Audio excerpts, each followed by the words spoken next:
Halo, Assalamualaikum warahmatullahi wabarakatuh. Jumpa lagi dengan saya, Freddy Sudaryanto, di channel YouTube-nya Freddy Sudaryanto Spot. Masih seputar kasus Jalan Cagak Subang. Baik, seperti biasa pagi ini saya akan coba terus membahas kasus Subang ini. Tapi sebelumnya saya ucapkan banyak terima kasih kepada rekan sahabat yang sudah subscribe dan menonton, juga berkomentar di channel YouTube saya. Semoga kebaikannya selalu dibalas Allah Subhanahu wa Ta'ala. Semoga dengan diberikan rezeki yang banyak, barokah dan berlimpah, amin. Kenapa? Karena YouTube saya kalau tidak ditonton, kalau tidak dikomentari, ya pasti tidak semangat. Ya, bukan hanya saya, semua konten kreator kalau tidak ada yang nonton, tidak ada yang berkomentar, pasti sedikit semangatnya itu sedikit gitu. Yaitu makanya wajar kalau saya bilang berterima kasih kepada rekan sahabat yang sudah menonton di channel YouTube saya. Mungkin bukan hanya sahabat, mungkin ada juga yang bukan sahabat dengan saya, yang komentarnya pedas. Tapi ya saya berterima kasih saja, karena dengan Anda menonton dan berkomentar pedas juga, itu buat saya berterima kasih karena sudah menonton kan gitu ya, dan sudah berkomentar. Semoga kebaikannya dibalas Allah Subhanahu wa Ta'ala dengan rezeki yang banyak, berlimpah dan barokah, juga diberikan kesehatan selalu kepada keluarga-keluarganya. Dan kita juga berdoa semoga saudara-saudara kita yang sedang terima musibah, yang sedang sakit, semoga Allah mengangkat musibah dan sakitnya. Dan almarhumah Ibu Tuti dan Amelia dalam keadaan husnul khotimah. Amin ya robbal alamin. Kita support terus kepolisian Indonesia dan semoga bisa mengungkap kasus ini dengan cepat, ya. Baik, saya akan coba membahas salah satu channel YouTube, yaitu Koin 1077, yang mewawancarai Bapak Yosep.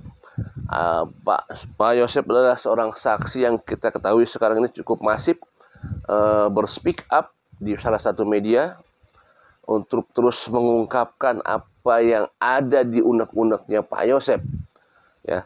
Dan itu menurut saya hal yang sangat positif. Menurut saya sebagai konten kreator pribadi, itu sangat-sangat positif. Kenapa? Dibanding daripada saksi-saksi lain yang bungkam, yang tidak berani berspeak up di media. Dan ini adalah sebuah keberanian dari seorang saksi, ya. Merupakan kebahagiaan, apalagi Pak Yosep ini kan saksi yang didampingi oleh PH, tapi berani berspeak up. Berarti artinya apa? Bahwa biasanya kalau saksi yang sudah didamping oleh pendampingan hukum itu biasanya dikontrol oleh pendampingan hukum, ya. Dikontrol, ini nggak sembarangan pada saat ngomong. Tapi kalau ini saya lihat sepertinya Pak Rohman Hidayat sudah mempercayakan kepada saksi Pak Yosep untuk bisa berspeak up. Artinya kepercayaan ini diberikan oleh Pak Rohman. Nah, untuk itulah makanya ini kalau saya bilang ini bagus, ini saya kasih apresiasi, dalam artian apresiasi berani berbicara. Karena apa? Mudah-mudahan dengan speak up-nya yang disampaikan oleh Pak Yosep ini akan sedikit membuka tabir daripada kasus ini dan menuju kepada pencerahan. Harapan kita semua itu. Jadi kita tidak apatis terhadap apa yang disampaikan. Jangan dengan perasaan kita dalam mencermati, menganalisa, jangan dengan perasaan, tapi dengan logika. Karena kalau dengan perasaan, larinya kita apatis duluan. Belum mulai menonton sudah mematikan, ya. Tetapi kita harus dengan logika, siapapun itu. Kalau mau, jangan dibawa kebencian, tetapi dibawa ada secara open mind, keterbukaan. Siapapun dia, kalau memang apa yang disampaikan itu ada kebenaran, maka kita harus apresiasi.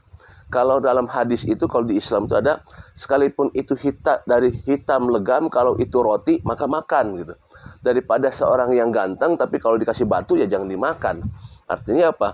Dari siapapun itu, ya, termasuk orang yang kita benci, misalkan ya, kalau kita benci sama seorang, kemudian tapi dia memberikan kebaikan, ya kita harus terima, jangan kita tolak. Baik, saya akan coba membahas masalah, ya tadi akan coba membahas sedikit masalah apa-apa yang di-speak up-kan oleh Pak Yosep di channel Koin 1077. Saya minta izin dulu kepada Koin channel 1077 untuk coba saya membahas satu-satu, ya. Maksudnya ya Pak ya? Nah, itu tanda-tanda besar. Harus Ya, semoga aja. didalami Ini lagi sekali ya lagi. Pak ya? Ini harus didalami oleh penyidik dan penyelidikan. Ini adalah suatu petunjuk, sekali lagi. Ini suatu petunjuk.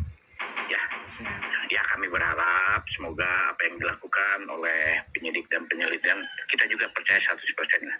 Kita kembalikan kepada kepolisian, itu aja lah. Barangkali ini berhubungan dengan kasus ya Pak ya, bisa didalami Ya, lagi ya Pak ya. bisa juga itu. Karena hal ini kan petunjuknya juga lain.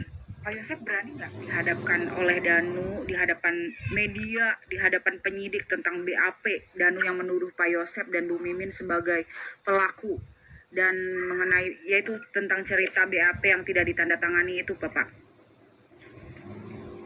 Pak Yosep berani nggak? Sekali lagi, kenapa nggak berani? Yang namanya kita nggak ada yang ditakuti.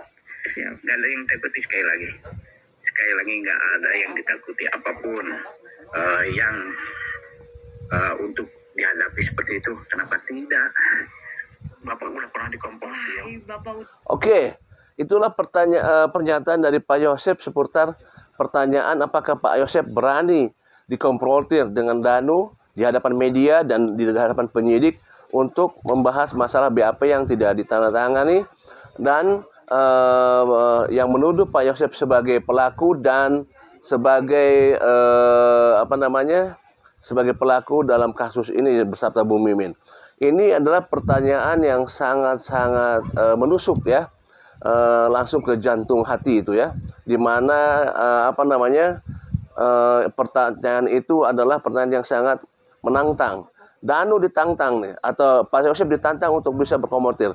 Tinggal Danu menerima tidak tantangan tersebut untuk bisa dikonfrontir di depan media dan di depan penyidik. Luar biasa ini ya. Kalau memang ini adalah suatu keberanian dari Pak Yosep ditantang ya. Ya kita tunggu saja nanti apa yang yang akan direspon oleh Danu ya masalah ini. Dan tentunya sekali lagi bahwa kita sebagai warga masyarakat sebenarnya adalah semoga apa-apa yang disampaikan oleh salah satu saksi ini itu Pak Yosep, tujuan utamanya adalah bukan untuk pribadi tetapi untuk bisa mengungkap daripada kasus ini. Kita lanjutkan kembali ya.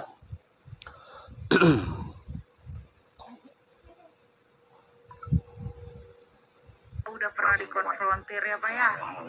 Iya, kenapa ini terus? Ini kan cerita bukan hanya dari ini aja, bukan cerita dari Yanti dan Yuris, tapi kan itu kan udah itu bisa mendengar ya, pernyataan dari PH. Ya. Sekarang kan dengar dengan bahkan Bapak juga baru dengar. Itu keberanian ya, PH baru tahu.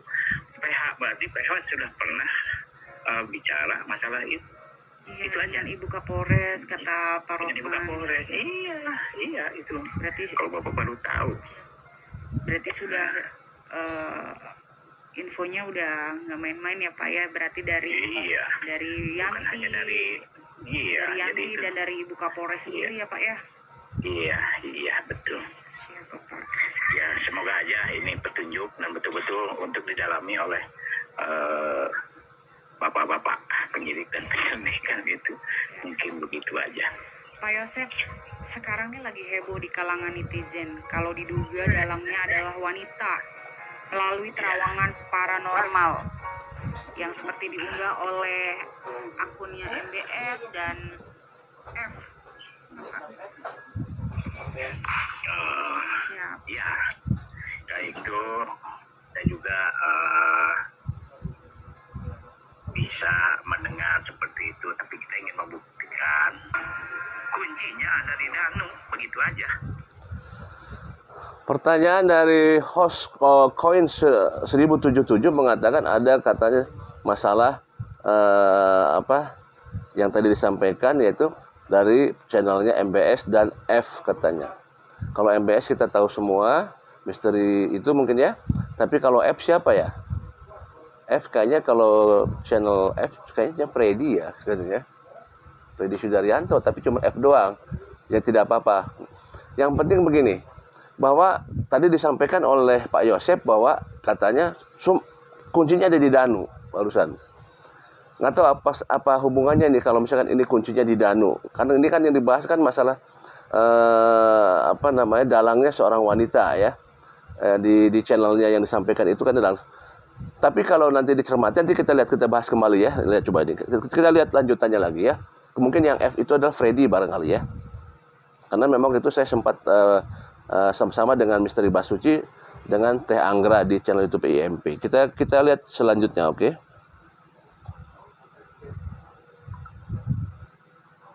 Bapak meyakini kuncinya ada di Danu, Bapak? Danu, iya. Iya, itu petunjuk betul-betul.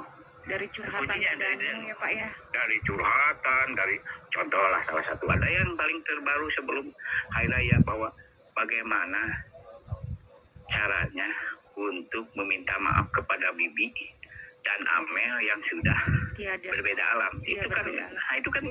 Itu kan udah sangat-sangat apa berarti segala sesuatu pujiannya dari dia. Itu petunjuk juga sebetulnya. Memang banyak petunjuk-petunjuk yang segala sesuatu terbukanya dari dia aja. Apapun begitu.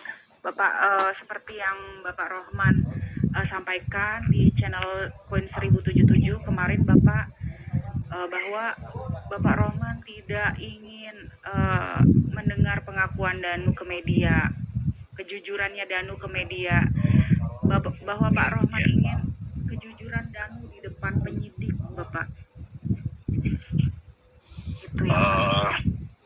Betul. Harapan Pak Rohman ya. Ya sangat setuju.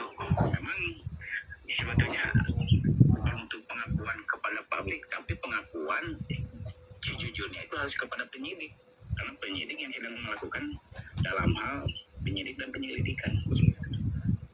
Ya, Bapak. Mengenai konten terawangan paranormal itu Bapak bagaimana Pak? Bapak setuju atau tidak Pak? Bahwa di dalamnya adalah wanita gitu Pak?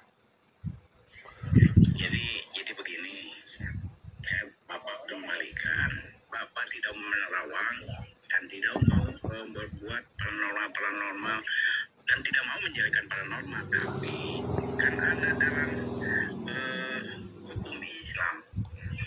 Kalau kita percaya kepada itu nantinya, kalau salah akan ada berdampak, maka diharamkan bagi umat Islam untuk berdukun, bertanya. Itu nanti kalau salah apa nanti akibatnya akan lebih berucap fitnah gitu. Jadi tetap kita percaya dan meyakini kepada Allah yang Maha Tahu, Azza wa Jalla, Allah yang Maha segalanya. Kembali lagi, jadi manusia itu hanya prediksi dan kira-kira atau mungkin itu yang dibuatkan, makanya banyak paranormal.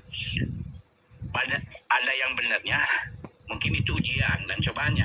Tapi yang nggak benar ini menjadi musibah juga. Jadi sebetulnya kalau paranormal tidak tepat atau dukun tidak tepat, ini yang berakibat berdampak menjadi menyesatkan. Tidak mau ini menjadi penyesatan. Jadi sekali lagi Bapak, maaf, walaupun Bapak kurang dalam mendalami agama, tapi Bapak hanya yakin dan percaya kepada Allah. Dan sekali lagi, ya, saya setuju dengan apa yang disampaikan oleh Pak Yosep, bahwa Pak Yosep meyakini bahwa memang harus percaya hanya kepada Allah dan tidak percaya kepada hal-hal yang seperti itu. Saya mengamini itu semua dan saya mengiyahkan. Saya setuju betul. Tetapi sekali lagi bahwa kalau ini kan pasti yang dibahas adalah channel saya dan channelnya Mbak Suci ya. Waktu itu saya sempat di Teh Anggra Putri Tania dan itu keluar daripada pembahasan itu. Masalah ada dalang yang wanita ya. Nah, sekali lagi bahwa disampaikan di sana adalah wanita. Karena kalau wanita itu kan yang penting di sana tidak disebutkan nama, itu yang penting. Tidak disebutkan nama. Wanita itu banyak ya. Banyak, lebih dari satu, bisa dua, bisa 10, bisa 100, bisa 1000, bisa juta ya. Banyak wanita itu dan tidak disebutkan nama di sana. Jadi sebenarnya tenang saja, tidak disebutkan nama di sana ya. Nah, kemudian saya setuju dengan apa yang disampaikan oleh Pak Yosep, bahwa Pak Yosep lebih percaya kepada Tuhan Yang Maha Esa, kepada Allah Subhanahu wa taala. Saya sangat-sangat setuju. Ya, untuk Amel gitu ya Pak, karena Pak Yoris kan sudah punya rumah ya Pak ya. Udah punya rumah Yoris, dia udah mandiri. Bapak bisa konsisten berolahraga, bisa memberikan badan sehat, pemikiran yang sehat. Terus asal bisa makan, bisa berjalan segala sesuatu. Jadi tidak terlalu memikirkan harta, karena sedikit pun harta tidak akan ada yang dibawa, terkecuali kalau kita berbuat amal pun dari Allah berikan. Tapi sekarang udah terjadi begini, ya buat apa? Harapan Bapak kan udah hapus. Jadi begitu, tinggal hidup sendiri. Saya berat banget Bapak dengerin Bapak cerita itu, berat hati saya. Sabar ya Pak Yosep ya. Iya, begitu. Makasih itu atas ininya, dan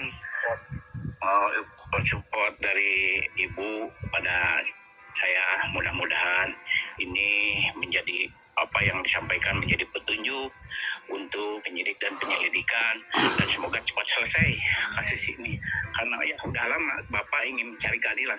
Bapak betul-betul Bapak itu sedang dalam keadaan sakit dalam batin ya, bukan kalau ini sehat ya, cuma kalau yang namanya batin tidak bisa dilihat oleh mata. Bapak izin, banyak isu yang disebarkan oleh oknum yang tidak bertanggung jawab. Kalau keluarga Pak Yosep yang di Lembang itu ikut terlibat dalam kasus ini, apa tanggapan Bapak Yosep, Pak?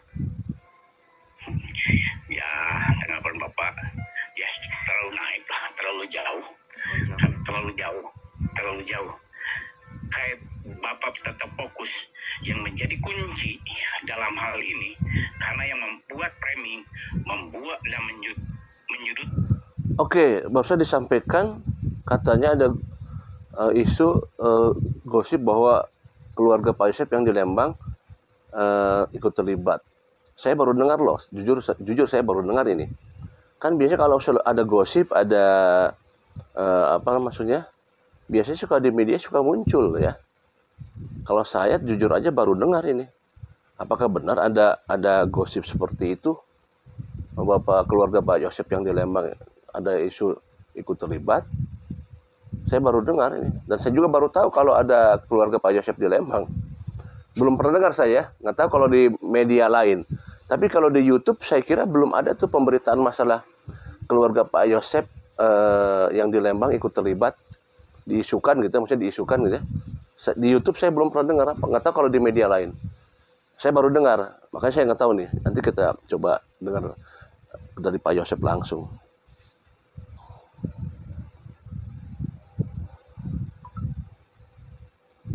Dan mencemarkan nama baik dari awal sampai sekarang, dan menuduh apa yang dia lakukan, dan tidak ditandatangani masalah BAP itu, tapi tetap Bapak kunci utama adalah adanya di Danu, itu aja.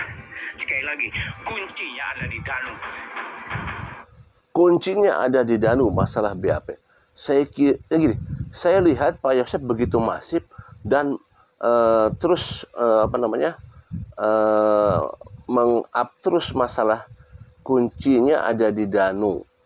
Kuncinya ada di Danu masalah BAP. Nah, pertanyaannya seperti gini.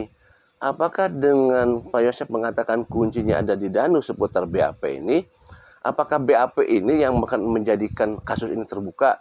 Nah, itu loh pertanyaannya. Ataukah akan ngepek daripada BAP ini? Maksud gitu. Kan pertanyaan gitu ya.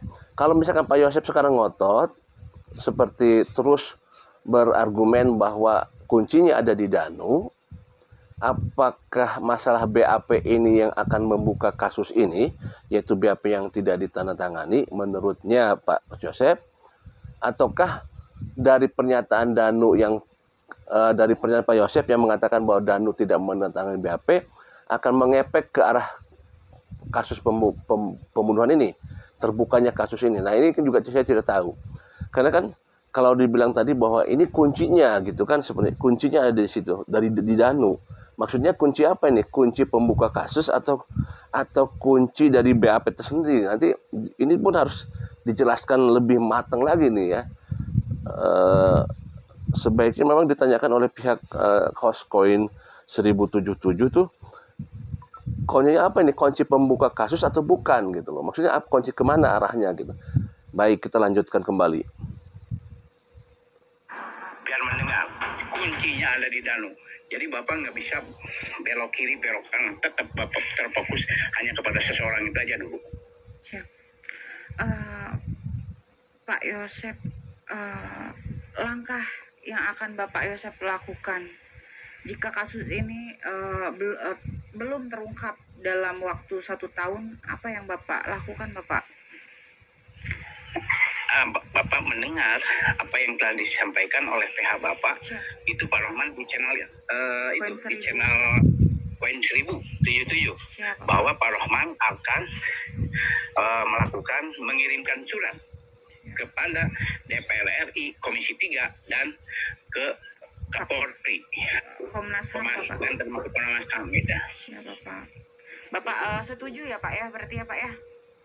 Sangat setuju. Kan pihak kami sangat rasional sih. Terima kasih kepada Pak Rohman ya. Dan saya salut juga ya. Karena dari awal, maaf, Bapak juga tidak sembarangan untuk dijadikan PH-nya dia juga. Baik, bahwa akan ada katanya dari pihak Pak Yosep lewat Pak Rohman untuk mengajukan surat kepada Komisi 3 DPR RI dan juga kepada Kapolri, juga kepada Komnas HAM. Memang kita tahu bahwa sebelumnya juga dari ATS Lopom, PH-nya Danu, sudah menyampaikan juga ke pihak malah ke Presiden. Nah, sebenarnya tetap kita sebagai netizen, sebagai masyarakat, kita ambil ini sebagai apresiasi. Karena kenapa? Dengan misalkan kalau benar memang mau adakan surat disampaikan kepada pihak DPR RI Komisi 3, ya kita selalu berharap bahwa kasus ini bisa terungkap. Apapun itu caranya. Buat kita masyarakat, ya, buat kita masyarakat adalah terungkapnya kasus. Baik apapun caranya, termasuk adalah pelaporan kepada pihak Presiden, pelaporan kepada pihak DPR RI, ya. Yang penting buat kita mah yang penting kasus ini cepat selesai, kan begitu ya.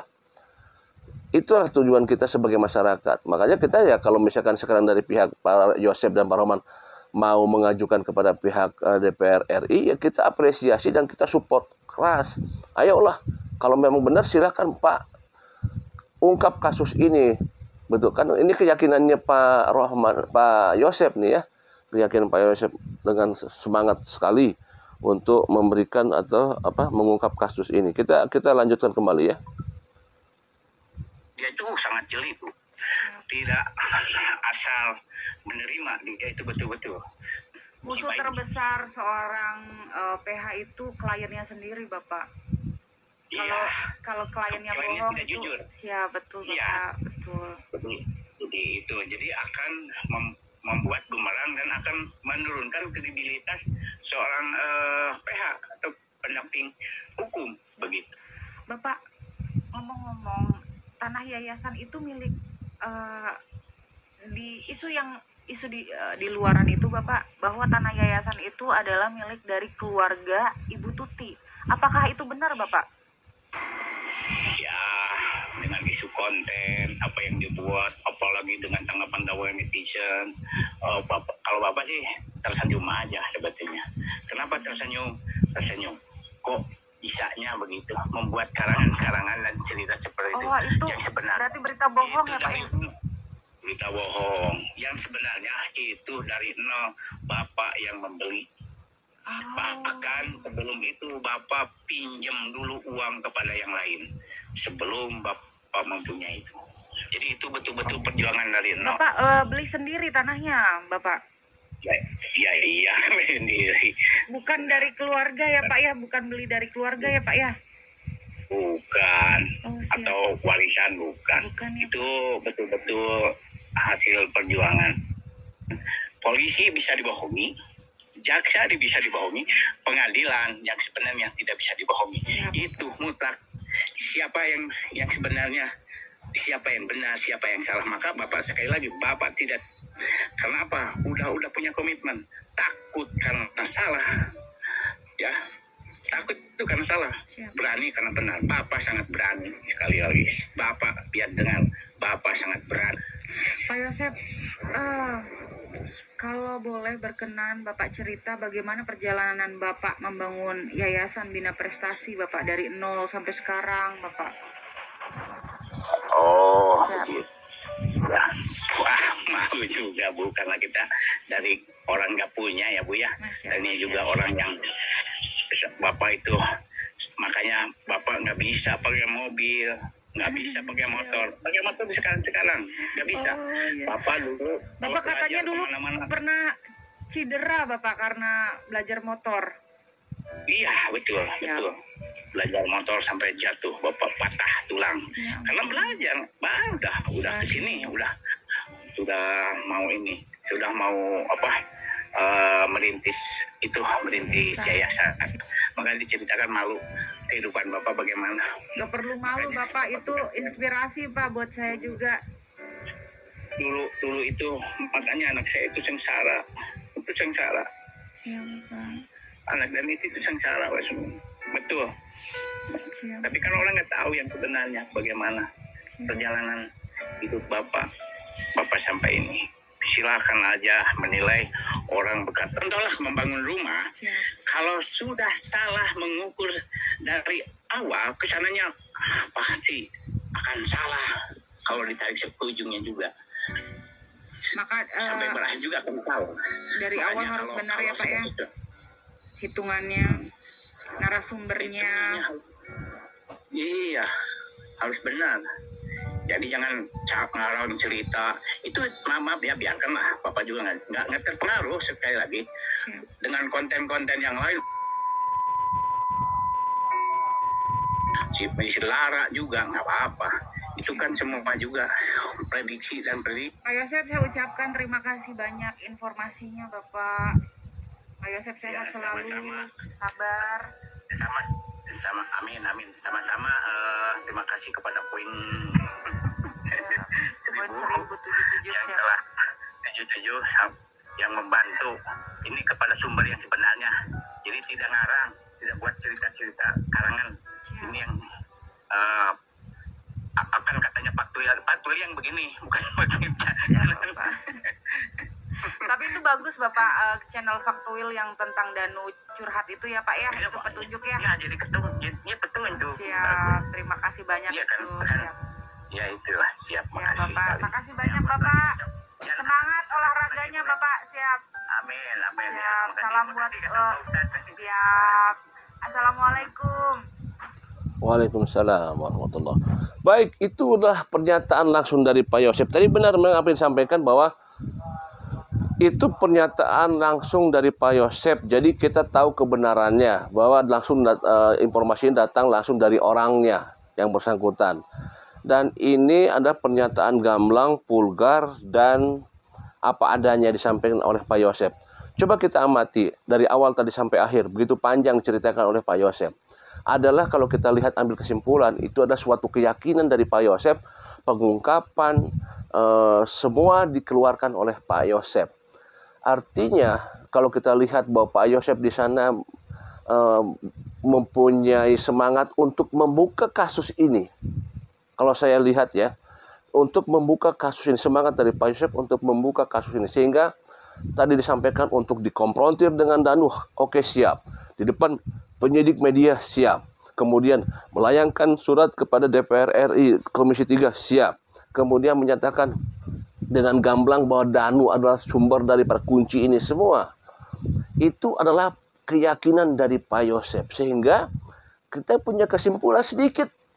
Berarti Pak Yosep tidak bersalah dong kalau begitu. Artinya apa? Kalau misalkan orang, biasanya kalau orang yang bersalah, susah loh mengungkapkan hal-hal seperti ini loh. Ini kan di media dilihat oleh puluhan orang, ratusan orang, mungkin bisa jutaan orang yang melihat ini.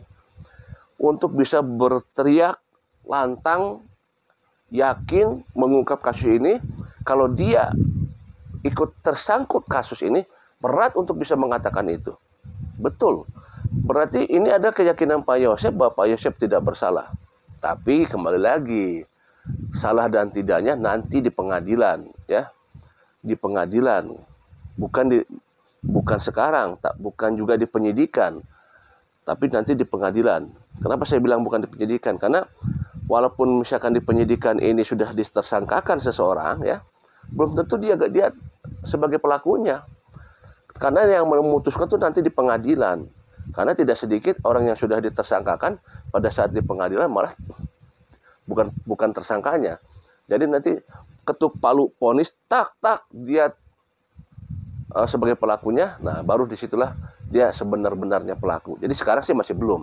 Tetapi ya dengan keyakinan apa yang disampaikan oleh Pak Yosep, berarti seolah-olah Pak Yosep merasa tidak bersalah dan yakin benar dengan bahwa Danu ada sebagai kuncinya. Disampaikan oleh Pak Yosep seperti itu. Apakah ini adalah sebuah tantangan? Tentunya tantangan buat seorang Danu untuk membuktikan bahwa Danu tidak sebenar apa yang disampaikan oleh Pak Yosep. Hanya Danu yang bisa menjawabnya. Kan begitu. Kita tunggu respon daripada Danu untuk bisa menjelaskan apa yang disampaikan oleh Pak Yosep. Bahwa Danu sebagai kuncinya. Kan disampaikan itu seperti itu. Nah, inilah sebenarnya yang jadi menarik semua. Inilah yang jadi menarik. Ya. Antara keyakinan Pak Yosep dengan pernyataan yang di BAP tidak ditandatangani. Apalagi itu katanya sudah dibilang oleh Pak Rohman Hidayat bahwa itu disampaikan oleh Kapolres malah, ya. Artinya kan ini pernyataan kuat tuh, Kapolres yang menyatakan kuasa hukum dan itu kuat. Nah, sekarang jadi kita kembali apakah Danu benar tidak menandatangani seperti itu kan? Tentu harus dijawab oleh Danu tersendiri, ya. Nah, ini adalah hal yang panas di kasus Subang ini, ya. Hal yang sangat panas, ungkapan dari seorang saksi Pak Yosep untuk meyakini bahwa dirinya memang sudah tidak bersalah dan meyakini bahwa saksi Danu adalah sumber daripada kunci ini. Nah, saya tidak tahu apakah kunci ini adalah kunci untuk mengungkap kasus atau hanya kunci daripada masalah BAP tidak ditandatangani. Tentunya ini akan terus bergulir karena kita yakin kalau satu tertangkap, ini sistem domino, bisa yang lain bisa tertangkap. Ya, kalau satu tertangkap, yang lain juga bisa tertangkap. Ya, mudah-mudahan saja dengan speak up-nya Pak Yosep ini bisa membuka kasus ini dan bisa terus ke arah mulai penerangan. Dan kita yakini kembali lagi bahwa keputusannya ada di penyidik pihak kepolisian dan pihak penyidiklah yang bisa menentukan siapa yang bersalah, walaupun nanti yang jelas-jelas menentukan kesalahan ada di pihak pengadilan. Di sanalah akhir daripada siapa yang benar-benar jadi pelaku sebenarnya. Dan itulah yang disampaikan oleh, sekali lagi, kunci daripada itu Danu. Sekarang Danu dibicarakan terus oleh Pak Yosep nih. Setiap kata-kata Danu lah kuncinya. Setiap kata-kata lah Danu kuncinya. Tinggal tunggu respon dari Danu.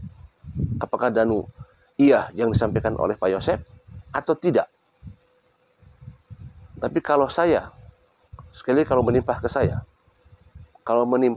tapi naudzubillah ya. Kalau menimpa ke saya, misalkan Freddy, kuncinya, Freddy itu begini-begini. Freddy, kuncinya, Freddy adalah tidak menandatangani. Misalkan saya yang sebutkan gitu. Atau kalau saya disebut gitu, terus saya tidak melakukan apa-apa. Ya, saya tidak melakukan apa-apa ya. Sekali kalau saya tidak melakukan apa-apa nih ya. Kemudian Pak Yosep bilang gitu ke saya, Freddy kamu begini-begini. Saya mah diudak tapi ke mana oke. Ya, kalau saya tidak melakukan loh ya. Saya tidak melakukan apa-apa, saya tidak melakukan kejahatan, saya tidak melakukan apa-apa dan saya benar saya menandatangani betul. Apalagi di situ disebut kunci. Ini kunci. Tapi saya tidak merasa seperti itu. Diudag saya mah nepi ka mana oge. Kalau saya ya, istilah bahasa mah diudag ku aing, kalau bahasa kasarnya diudag ku aing nepi ka taneuh beureum. Nah, itu kan bahasa konotasi gitu ya. Saya kejar sampai kemanapun gitu. Kalau kita tidak bersalah, kemudian kita disebut-sebut nama kita, masa kita diam aja, kan gitu ya. Ini mah secara logikanya kan seperti itu. kita kejar sampai ujung manapun kita kejar, sampai ke nama-nama kita sebut. Nah, kalau kita tidak merasa bersalah gitu loh ya. Tapi entah tahu apa strategi yang ada di Danu. Mungkin Danu punya strategi lain, saya tidak tahu. Assalamualaikum warahmatullahi wabarakatuh.